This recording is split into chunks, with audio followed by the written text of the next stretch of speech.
वो मेरा सिक्का है।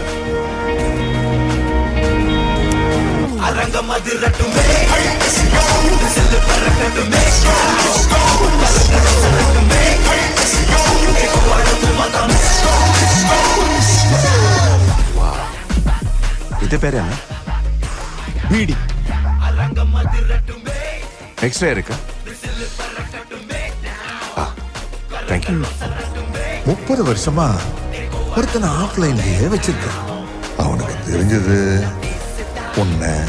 உன்னோட பாச, அதுக்கு மேல இருக்கிறவன நச்சுக்கட்டி மேலே போயிட்டு அவன்கிட்ட என்ன சொல்லுவேன்? அவன்